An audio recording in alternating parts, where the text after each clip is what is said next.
Alright, for the dead swing, we're actually putting a little bit of speed with the deadlift, basically single rep swings. Looks like this.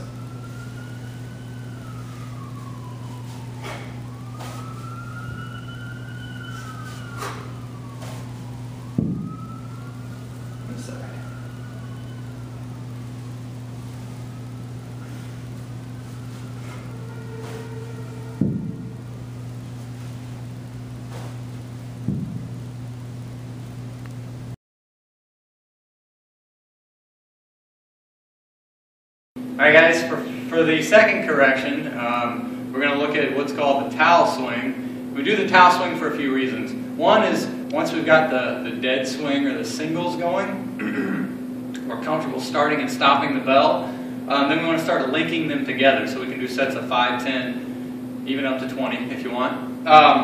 So I see a couple of things with that when we start moving into that area. One is people tend to not use their hips, and they tend to use their neck and their arms to kind of muscle the weight. Now, in the interest of doing a good amount of swings, that will kill you. We need to use our hips. That's the whole reason we do the swing to begin with, is we want to develop hip power and we want to open up the front of our hip. So we're going to use the towel swing to do that. So you can walk into any gym and see somebody muscling up a swing here and doing this kind of thing. So this drill is to get you out of that habit and get you swinging through your hips. So here's how we're going to do this. Now I've got to turn the bell this way. Normally if I'm swinging, I'm going to give you a side view. Here the bell is this way, but for the towel swing, I've got to put it this way. And I'm going to put the towel right through the handle. So come on over here and get a quick view of this. Now make sure you have a good towel, obviously. Get close to the handle. So I'm going to give it a couple of twists here, but I want to stay pretty close, right? So I don't want to be here on the towel, right? Then I don't have any control of it. And this already takes some control away to begin with. That's the point of it. So I got to use my hips to control the bell. So that's my starting position. Again, a little bit in front. Pull the shoulders down, get tight. Swing back, come forward. I'm going to do 5 reps.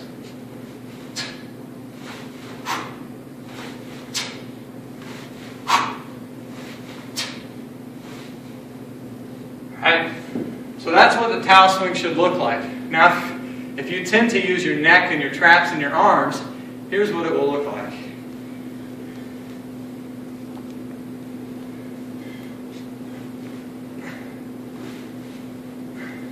Right? So I've lost my rhythm. There's no rhythm to that. I'm not sitting back, which is what we did in the hinge and the deadlift and the dead swing. And I've also lost my speed. So you can see the towel really makes it obvious that I'm shrugging up. So our goal with this is to get a smooth rhythm using the hips, relaxing the neck, relaxing the arms. So that's the towel swing. Before you start doing a bunch of regular two-handed swings, I want you to be pretty proficient with that.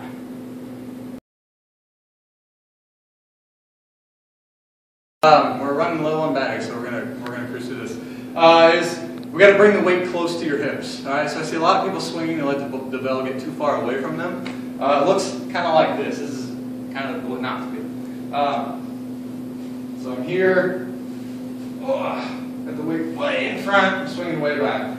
So what that does, it creates a lot of torque, a lot of stress here, and even up kind of through the neck and shoulders. We want to bring the bell closer to you. I still want you to swing back, but I want you to keep the load close to your body.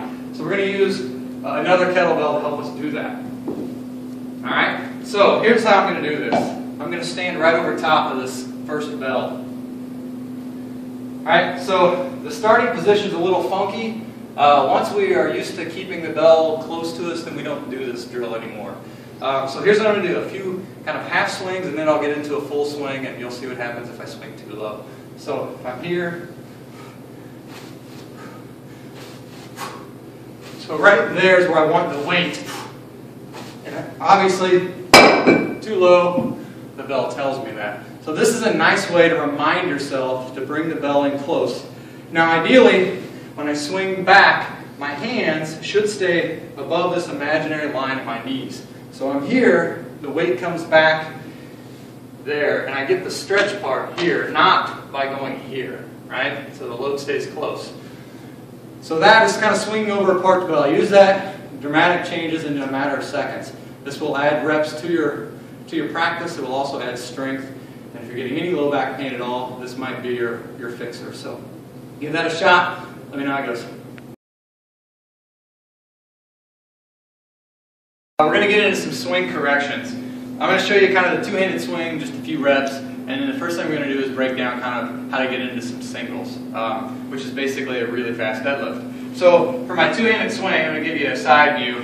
Rather than starting up here, which is where I started with my deadlift, I'm going to start with the weight a little bit in front of me so I can hike the bell back or pull it back, catch it with my hips, and then spring out of that. So it's important we start with the bell here. That way we can take advantage of that first rep and we don't kind of get this pick it up and then try and get into this swing type thing. So we're going to start here. Again, same thing with the deadlift. Shoulders are packed, pulled back.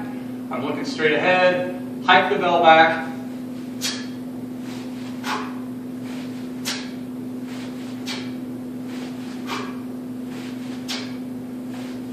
And then I finish right where I started.